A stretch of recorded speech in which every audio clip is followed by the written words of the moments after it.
오늘은 누가복음 14장 25절부터 보겠습니다. 수많은 무리가 함께 갈새 예수께서 돌이키사 이르시되. 예수님하고 수많은 무리가 함께 갈새 예수님께서 돌이키사 말씀하셨어요. 물은 내게 오는 자가 자기 부모와 처자와 형제와 자매와 더욱이 자기 목숨까지 미워하지 아니하면 능히 내 제자가 되지 못하고, 누구든지 자기 십자가를 지고 나를 따르지 않는 자도 능히 내 제자가 되지 못하리라. 수없이 많은 사람이 예수님을 따라왔어요. 그 무리 중에는 어떤 무리였냐면 예수님을 통해서 뭔가 얻으려는 사람이었어요.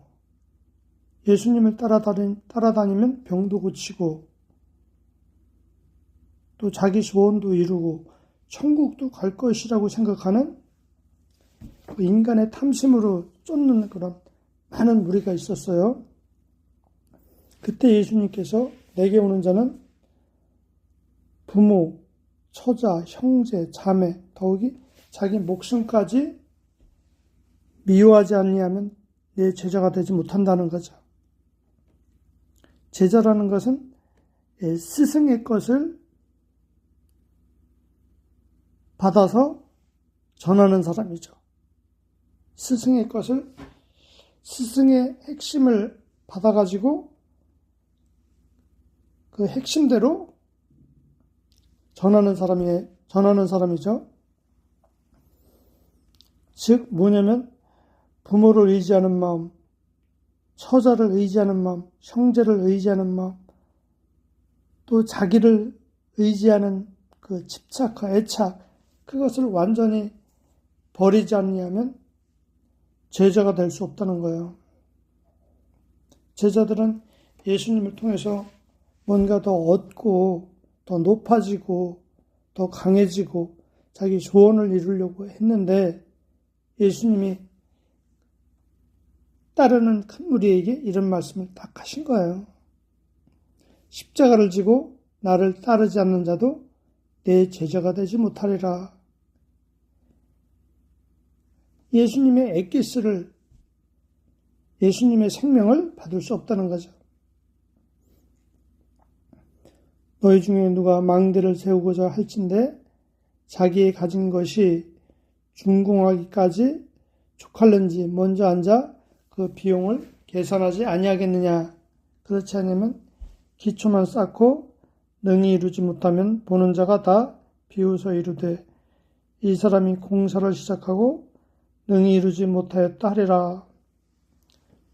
이 망대를 세울 때 그것이 준공하기까지 이 돈이, 비용이 얼마나 들어가겠구나, 이걸 계산하지 않고 공사를 시작하면, 기초만 쌓고 이루지 못하면 사람들이 비웃는다는 거죠. 이 망대라는 것은 기둥이죠. 하나님의 약속이에요. 십자가요. 십자가라는 것은 위절에서 말했듯이 부모, 처자, 형제, 자매, 더욱이 자기 목숨까지 미워하지 아니하면 능히 내 제자가 되지 못하고, 그러니까 자기 것을 잃는 거예요. 부모를 의지하는 마음, 자식을 의지하는 마음, 또 자기를 의지하는 마음, 그러니까 자기를 옳은 사람, 의로운 사람으로 여기는 거죠. 그것이 다 버려지는 거, 자기 마음이 비워지는 거, 그게 망대 세우는 거예요. 우리가 그리스도를 따라가다가 중간에 그것을 멈추면 우스운 것이 된다는 거예요. 이 망대를 세운다는 것은 하나님의 약속이 이루어지는 거거든요. 그래서 우리가 주님을 따라가면서 나를 다 잃어야 되는구나. 그래야 제자가 될 수 있어요. 예수 그리스도의 생명을 받을 수 있다는 얘기예요. 어떤 임금이 다른 임금과 싸우려 갈 때 먼저 앉아 1만 명으로서 저 2만 명을 거느리고 오는 자를 대적할 수 있을까 헤아리지 아니하겠느냐. 만일 못할 터이면 그가 아직 멀리 있을 때 사신을 보내 화친을 청할지니라. 여기서도 이 전쟁에서 보면은 1만으로 2만을 싸워서 이길 수 없잖아요. 2만은 하나님의 군대를 말하는 거예요. 1만은 나를 얘기하고, 사람은 항상 자기 뜻을 세우려고 하고 자기 목적과 야망이 있어요.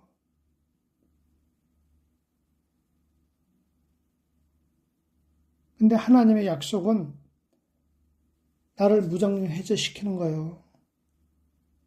나를 포기시키는 거예요. 나를 깨트리는 거예요.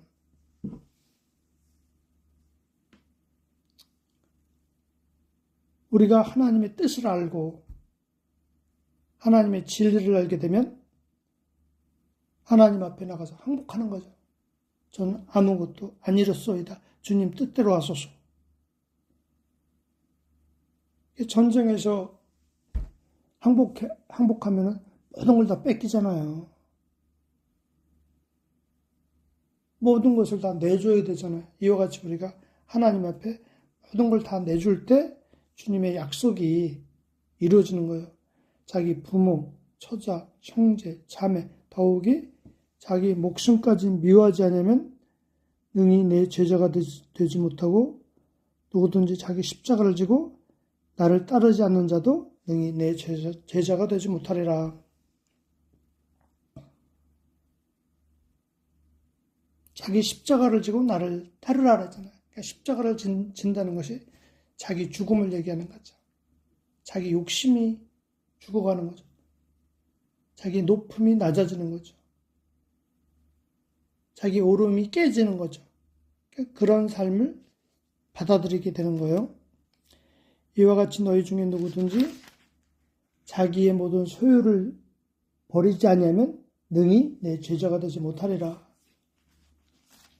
여기 결론적으로 보면 예수님께서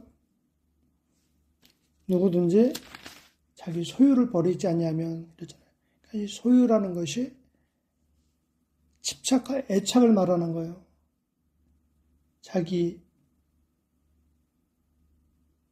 자기가 옳다는 것, 자기가 의롭다는 것, 자기가 괜찮은 사람이라는 것, 그게 소유거든요.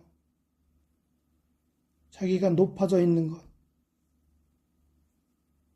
이게 다 소유예요. 그것을 다 버리는 것이, 그것이 버려지는 것이 망대를 세우는 것이고,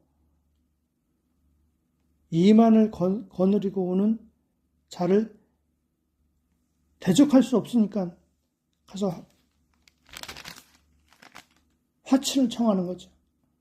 가서 화평을 가서 항복을 하는 거죠.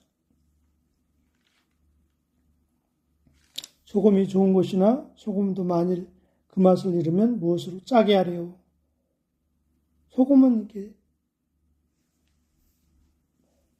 소금은 무엇이냐면 이렇게 짜게 하잖아요.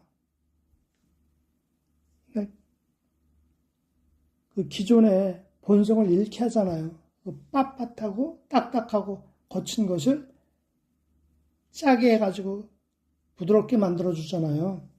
그와 같이 우리가 하나님의 말씀을 받아들이게 되면은 자기를 잃어버리는 거예요. 그게 약속이에요. 그게 망대입니다.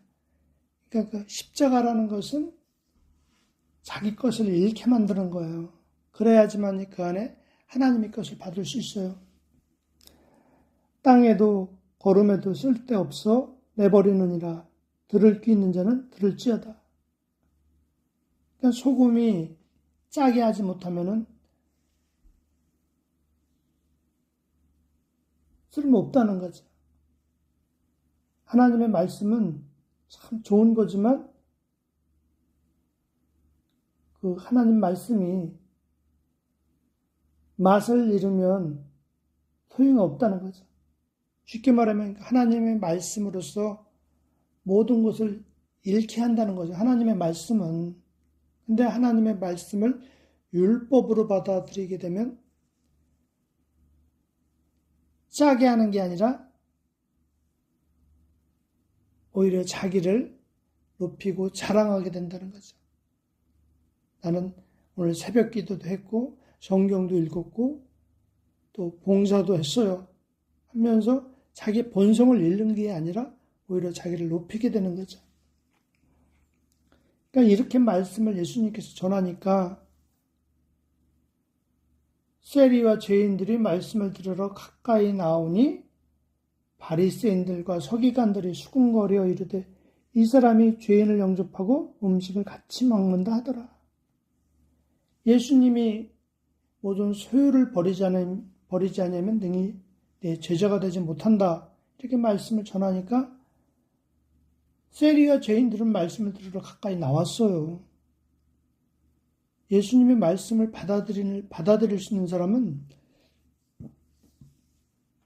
세리와 죄인들 뿐이에요. 내가 온전한 것이 없구나. 그러니까 죄인이라는 것은 내게 의로운 것이 없구나. 이걸 깨달은 사람이 죄인이에요. 그래서 의로우신 말씀을 들으러 예수님 앞에 나오게 되잖아요. 그래서 예수님과 함께 예수님이 이 죄인들을 영접하고 예수님을 받아들이잖아요. 죄인을 영접하고 음식을 같이 먹는다 하더라. 말씀을 같이 먹는 거죠. 그래서 우리가 예수님 앞에 죄인으로 나가야 되는데 의인으로 나가면 정죄하고 비판하게 돼 있어요. 이 바리새인들은 자기를 의롭고 선한 사람이라고 여기는 사람들이잖아요. 그러니까 이 사람들은 예수님을 비판하고 정죄하잖아요. 예수께서 그들에게 비유를 이루시되 바리새인에게 하는 말이죠. 너희 중에 어떤 사람이 양 100마리가 있는데 그 중에 하나를 잃으면